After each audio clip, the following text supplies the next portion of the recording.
Tripura football association আয়োজিত football খেলার মরশুম কিন্তু শুরু হয়ে গেছে। একের পর এক পর্ব চলছে। তবে 16 তারিখ থেকে শুরু হয়েছে রাখাল শিল্ড নকআউট ফুটবল টুর্নামেন্ট, যেখানে বড়িদি ক্লাবগুলি অংশগ্রহণ করে থাকে। তবে এবার রামকৃষ্ণ ক্লাব কিন্তু তাদের প্রস্তুতি একেবারে শুরু করে দিয়েছে। তবে আজ ছিল ফুটবল খেলোয়াড়দের মধ্যে জার্সি প্রদান। আগরতলা বনেদি রামকৃষ্ণ ক্লাবে দর্শকদের ভালো খেলা উপহার দেওয়ার অঙ্গীকার কর্তৃপক্ষের। 10 জন বহিরাজ্যে এবং 10 জন রাজ্যের খেলোয়াড় নিয়ে আগামী রাখাল শিল্ড নকআউট ফুটবল টুর্নামেন্ট হতে চলেছে।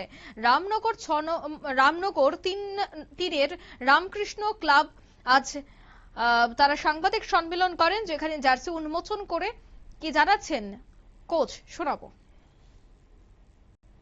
আমাদের ক্লাবের যারা গণ্যমান্য ব্যক্তিরা আছেন, সাংবাদিক বন্ধুরা এবং আমার প্লেয়ার ভাইরা এবং যারা কর্মকর্তা পিছনে আছেন, মূলত আমরা এবছর রাখাল শিল্ড দিয়ে শুরু করবো রামকৃষ্ণ ক্লাব। তো আমরা মোটামুটি এখন অব্দি আমরা প্রায় 20 জনের মতো সিআরএস করেছি। তার মধ্যে 10 জন হচ্ছে লোকাল প্লেয়ার আর বাকি 10 জন হচ্ছে ইন্টারস্টেট। তো আমি যদি বলবো কি আমি প্লেয়ারদের নাম, আমি ইন্টারস্টেট প্লেয়ারদের নাম বলছি। মণিপুরি প্লেয়ার লাইসরাম অমিত সিং, একজন আছে লাইসরাম থইবা সিং, আরেকজন আছে ঋষি নাংথাং বাম, এটা হচ্ছে একজন। আরেকজন হলো মণিচাঁদ সিং।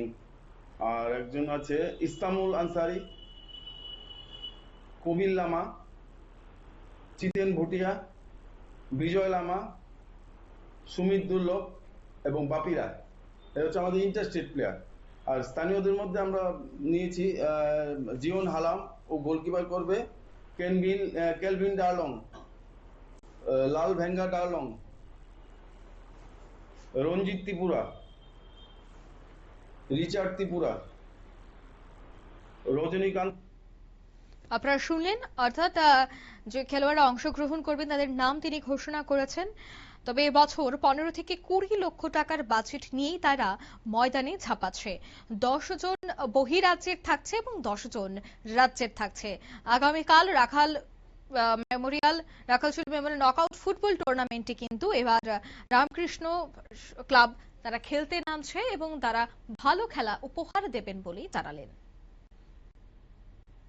নিয়ে নিচ্ছে ছোট একটি বিজ্ঞাপন বিরতির সঙ্গে থাকুন।